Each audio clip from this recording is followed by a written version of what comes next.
The king looked delighted to be told by Father Christmas that he was at the very top of his good list today.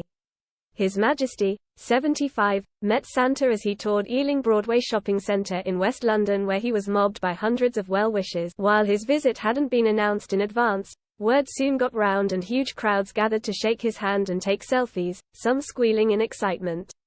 The king hadn't planned to meet the other big guy, but spotted his grotto while watching a dance performance by the Impact Theatre Group, who won the Queen's Award for Voluntary Service in 2018, and supports adults with learning difficulties. Charles smiled, waved and pointed at the red-suited figure and his elves, who greeted him back. Once the performance was over, His Majesty made a beeline for them. Santa, who also goes by the name of Keith Flaherty, said afterwards, "I asked the king if he was at a Sandringham this year and he said he was. I asked him if he had enough room for the sleigh to park and he said yes. I remarked that he looked very well and the king said he had never felt better. I told him that there was at the top of Santa's very good list and he said, 'Really?' and sounded delighted.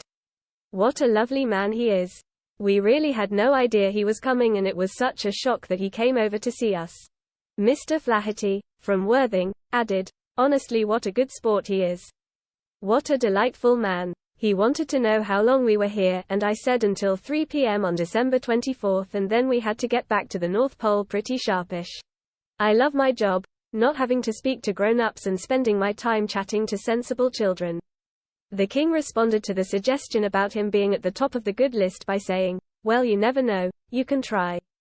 He also made a point of introducing himself to Santa's elves Alice Streeter, Sienna Robinson and Rosie O'Shea. The king was at Ealing Broadway Market to tour its pop-up Christmas market, meet local business owners and speak to recipients of the King's Award for Voluntary Service, as well as generally spread some festive cheer.